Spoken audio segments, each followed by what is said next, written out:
Dr. Fauzia Khan. Ma. Thank you, Chairman, sir. Kendriya Vidyalayas are government schools.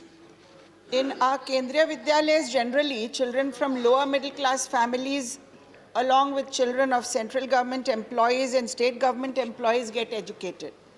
The parents of many children are not economically strong. These Kendriya Vidyalayas have children in the age group of 6 to 14 years of age, sir. The Right to Education Act 2009 has been implemented in the country, and according to this act, free education is guaranteed to children in the age group of 6 to 14 years, and it is a fundamental right. And education for this group is the responsibility of the government. In spite of it, the Kendriya Vidyalayas charge a fee of around rupees 7,500 per annum. This is inconsistent with the Right to Education Act. Besides, it is against the principle of parity. All other government and government-aided schools provide free education to children from 6 to 14 years of age.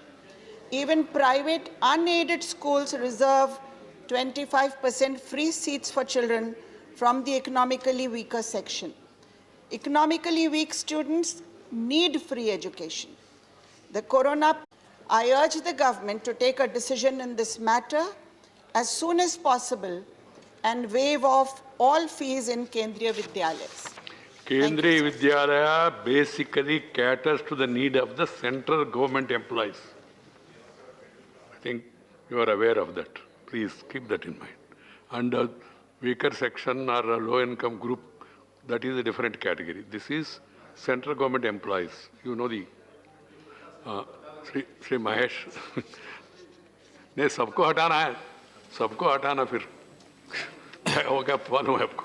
Shri Mahesh Poddar महोदय, हाल के दिनों में bank लॉकरों से चोरी एवं लूट की घटनाओं ने बैंकों के प्रति भारतीय जनमानस के विश्वास को खंडित किया है। झारखंड के बोकारो में स्टेट बैंक ऑफ इंडिया की शाखा के 76 लॉकरों से बहुमूल्य आभूषणों समेत करोड़ों की संपत्ति चोरी कर ली गई है। उचित दिशा निर्देश न होने के कारण बैंकों के सेफ डिपॉजिट लॉकर्स की सुरक्षा में हुई चूक की जिम्मेवारी सुनिश्चित नहीं हो सकती है और ग्राहक की जीवन भर की पूंजी मारी जाती है।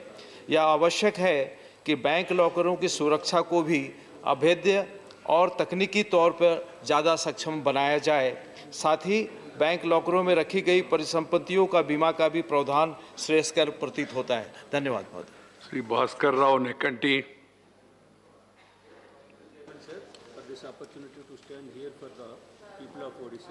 Please, mic. You are putting papers against the mic. Thank you, Chairman, sir, to this opportunity to stand here for the people of Odisha. Digital India is a flagship program of the Government of India with a vision of transformation of transform India into digitally empowered society and knowledge economy. But I would like to inform you that there is no network availability in 69 panchayats, that is 400 villages of 11 blocks of my district, which is Rayagada district, as well as the entire state of Odisha is facing this problem. Please, it is to the government to look into the issue and get a solution. Thank you, sir. Thank you. Sri Kailash Soni. माननीय सभापति जी, आपने एक लोकहित के अत्यंत महत्वपूर्ण विषय पर बोलने की मुझे अनुमति प्रदान की। मान्यवर, माझी जनजाति में समाहित पर्याय ढीमर, कहार, धीवर, मल्लाह, केवट, कश्यप, निषाद, रायकवार, भोई आदि जातियां हैं। मध्य प्रदेश पुनर्गठन अधिनियम 2000 की अनुसूची 8 के अंतर्गत मध्य प्रदेश अनुसूचित जनजाति की सूची के क्रमांक 29 पर माझी जाति अधिसूचित है। गठित विशेषज्ञ समिति के प्रतिवेदन उपरांत प्रमुख सचिव मध्य प्रदेश शासन जनजाति कार्य विभाग द्वारा दिनांक 29 अगस्त 2018 को माझी जाति के समक्ष इस जनजाति में समाहित जातियों को अनुसूची में शामिल कर अधिसूचना जारी करने बाबत प्रस्ताव सचिव भारत सरकार जनजातीय कार्य मंत्रालय को प्रेषित किया गया है। अतः भारत सरकार से आपके माध्यम से इस पर त्वरित कार्रवाई करने का आग्रह करता हूं। धन्यवाद। श्रीमती मिस सरोज पांडे।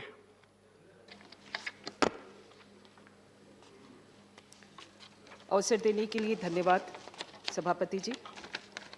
मैं भिलाई छत्तीसगढ़ स्थित जवाहरलाल नेहरू चिकित्सालय भिलाई इस्पात संयंत्र, जो कि इस्पात मंत्रालय के अंतर्गत एक सार्वजनिक उपक्रम है, के अधीन आता है। पूर्व में यह चिकित्सालय एक उत्कृष्ट चिकित्सा संस्थान के रूप में जाना जाता था तथा पूरे प्रदेश में इसकी ख्याति थी। संयंत्र के वर्तमान और पूर्व कर्मचारी अपनी चिकित्सा के लिए इसी पर निर्भर थे। यहाँ सभी बीमारियों का इलाज आधुनिकतम पद्धति से और वरिष्ठ चिकित्सकों द्वारा सफलतापूर्वक किया जाता था। लेकिन ये खेद की बात है कि विगत कुछ वर्षों से इसकी सुविधाओं में लगातार कमी दर्ज की जा रही है। अब यहाँ कई गंभीर बीमारियों जैसे हृदय रोग आदि के न तो अच्छे उपकरण मौजूद हैं, ना ही हृदय रोग विशेषज्ञ। ऐसा ही कई अन्य बीमारियों के लिए भी है। सबसे अधिक पीड़ादायक बात यह है कि सेवानिवृत्त कर्मचारियों को चिकित्सा सुविधा उपलब्ध न होने और अन्य शहरों में प्राइवेट संस्थानों में उन्हें जाना पड़ता है, जो सिर्फ उनके लिए आर्थिक रूप से ही कष्टदायक नहीं है, बल्कि उनको अनावश्यक यात्रा का कष्ट भी झेलना पड़ता है।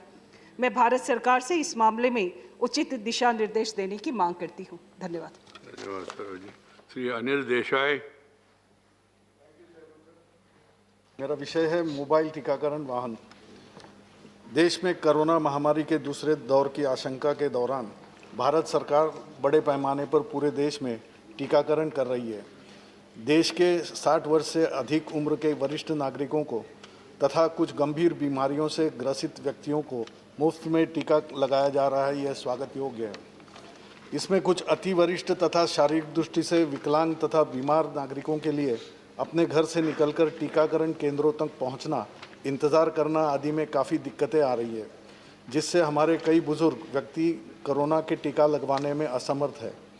अतः मेरा भारत सरकार से सुझाव है कि निर्धारित स्वास्थ्य केंद्र पर जाने की अनिवार्यता के बजाय ऐसे वरिष्ठ नागरिकों को घर बैठे टीका लगवाने की सुविधा प्रदान करने हेतु मोबाइल स्वास्थ्य कर्मियों की व्यवस्था की जाए, जो घर जाकर उनका टीकाकरण कर सके। इस संबंध में उल्लेखनीय है कि महाराष्ट्र शासन ने कोरोना मरीजों को किसी भी इमरजेंसी में तुरंत चिकित्सकीय सहायता प्रदान करने हेतु होम आइसोलेशन के साथ साथ उनके स्वास्थ्य की देखभाल हेतु मरीजों को सतत टेलीफोन से संपर्क करने की भी अच्छी व्यवस्था मेरा परिवार मेरी जिम्मेदारी कार्यक्रम के तहत की थी, जिससे वरिष्ठ नागरिकों के द्वारा काफ़ी सराहा गया था। अतः मेरा अनुरोध है कि भारत सरकार भी वरिष्ठ नागरिकों को होम वैक्सीनेशन की सेवा उपलब्ध करे, ताकि शारीरिक दृष्टि से असमर्थ वरिष्ठ नागरिक टीकाकरण का लाभ ले सके। आशा है भारत सरकार इस पर कोई उचित व्यवस्था शीघ्र ही कर देश को इस महामारी से मुक्त करेगी। हर्षवर्धन जी, इसको ध्यान में लीजिए। बस अभी कुछ कर तो अंतिम में वैक्सीन करवाना है तो स्टेट को करवाना पड़ेगा ना, कोई भी स्टेट हो। अच्छा है महाराष्ट्र में हो रहा है तो फिर because vaccination is done at the field. Shrimati Pulo Devi माँ। धन्यवाद अध्यक्ष महोदय। मेरा विषय है छत्तीसगढ़ राज्य को करों व जीएसटी क्षतिपूर्ति की राशि जारी करने के संबंध में। महोदय, मैं आपका ध्यान छत्तीसगढ़ राज्य की महत्वपूर्ण समस्या की ओर आकर्षित करना चाहती हूँ, जिसका समाधान शीघ्र किया जाना आवश्यक है। केंद्र सरकार ने 14,628 करोड़ रुपए जो राज्य से दिए गए करों का हिस्सा है, वह छत्तीसगढ़ राज्य को नहीं दिया है। इसके अलावा जीएसटी क्षतिपूर्ति की राशि 3,109 करोड़ रुपए भी नहीं दिए गए हैं। राज्य द्वारा अपनी राशि मांगने पर केंद्र सरकार द्वारा 5% ब्याज पर उधार लेने का सुझाव दिया गया है। महोदय, सरकार को कल्याणकारी योजनाओं पर खर्च करने के लिए कर्ज लेना पड़ रहा है। यदि केंद्र बकाया राशि दे देती है तो राज्य को उधार लेने की आवश्यकता नहीं होगी। महोदय, अतः आपके माध्यम से मेरा सरकार से करवट निवेदन है कि छत्तीसगढ़ राज्य की बकाया राशि का शीघ्र भुगतान किया जाए और राज्य द्वारा लिए गए कर्ज के ब्याज का भुगतान भी केंद्र द्वारा किया जाए। धन्यवाद जी। श्री तिरुचि सेवा time. Sir, To address the anomaly in the disability pension of the defense personnel, sir. There's a wide disparity in the defense disability pensions paid to the servicemen in the country. The differentiation is on the basis of the post held by the serviceman. The 7th Pay Commission recommended a disability pension of rupees 12,000, 17,000 and 27,000 for personnel below officer rank, junior commissioner officer and officers respectively for 100% disability. While adopting these recommendations, the government has increased the 27,000 disability pension to 67,000 to officers, and that of the lower rank servicemen has been reduced only to a paltry sum of 9,200. This has created a vast gap in the disability pension available to servicemen of our country on the basis of rank. It is crucial to understand that rank has nothing to do with disability and therefore should not be the basis of lower or higher disability pension. Already disabled lower rank servicemen are distressed due to this decision. The goal of updating the disability element in the defense pensions must be driven by an intent to reduce anomalies and gaps. However, the current gap is hurting individuals who have dedicated their... Sir. One more colleague is there, please. Sir, lives in the I urge the government to do the needful to reduce the gap in the disability pension of servicemen on the basis of rank. Thank you, sir. Srimati Priyanka Chaturvedi. My time is very less. Just Yes, mention sir. and then. Sir, I'll just take 1 minute. I must draw attention of the Government of India towards an important proposal of Government of Maharashtra regarding rehabilitation and rejuvenation of 21 rivers in the state. It is unfortunate that the aforesaid proposal is still pending with Niti Aayog, despite the fact that it was submitted long back in 2019. Therefore, through this August House, I urge the Government of India that the approval of the aforesaid project should be granted. Please wait. Thank you, Thank sir. you.